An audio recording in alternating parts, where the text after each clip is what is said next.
धुंध भरे पहाड़ों और घने जंगलों के बीच बसे एल्ड्रिच के विचित्र शहर में किंवदंतियों के अनुसार लुसियन नामक एक आकर्षक पिशाच और फेलिक्स नामक एक चालाक गली के बिल्ली के बीच असामान्य लेकिन घनिष्ठ मित्रता थी।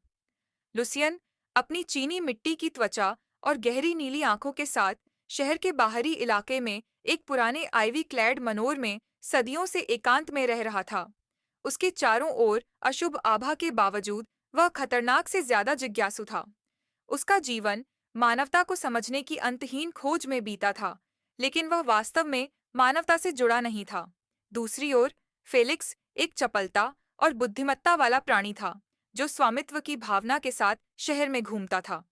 उसका चिकना काला फर उसे छाया में घुलने मिलने पर मजबूर कर देता था, और उसकी चमकीली पीली आंखें रात में लालटेन की तरह चमकती थीं। फेलिक्स को शहर के लोगों के बीच रोमांच की तलाश करने वाले और शरारत करने वाले बिल्ली के रूप में जाना जाता था।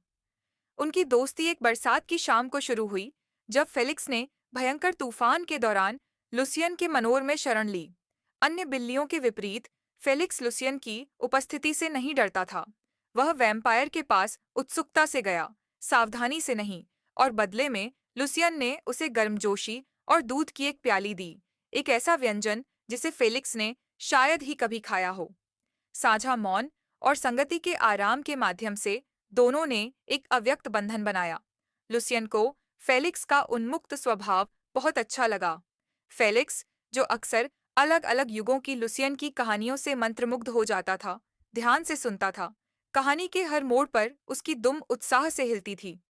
साथ मिलकर वे एल्ड्रिज की चांदनी सड़कों पर रात में सैर करने लगे, छोटे मोटे रहस्यों को सुलझाते, खोई हुई आत्माओं की मदद करते और कभी-कभी रात के नज़ारे का आनंद लेते। फेलिक्स की तेज इंद्रियों ने लुसियन की अलौकिक क्षमताओं को पूरक बनाया, जिससे एक दुर्जेय जोड़ी बनी। एक शाम उनका सामना एक भूली हुई आत्मा से हुआ, एक भूत लड़की जो अपने सच्चे रास्ते से अलग हो गई थी। लुसियन के दयालु स्वभाव और फेलिक्स की तेज बुद्धि ने मिलकर उसे अंतिम निष्कर्ष तक पहुंचाया। ऐसे ही पलों ने उनकी दोस्ती को और मजबूत किया, जिससे पता चला कि रात के जीव भी रोशनी ला सकते हैं।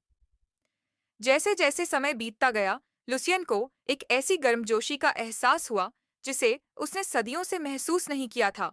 एक ऐसा अपनापन का एहसास जो फेलिक्स ने उसे प्रदान किया था। उनकी अनोखी दोस्ती हृदय और एकता की कहानी बन गई, जिसने दिखाया कि सबसे अप्रत्याशित व्यक्तियों के बीच भी बंधन स्थापित हो सकता है। और इस प्रकार एल्ड्रिच शहर में लूसियन और फेलिक्स अपने साहसिक कारनामों को जारी रखते हैं, तथा सभी को याद दिलाते हैं कि दोस्ती की कोई सीमा नहीं होती, यहाँ तक कि समय या प्रकृति द्वारा निर्धारित सीमाएं भी नहीं।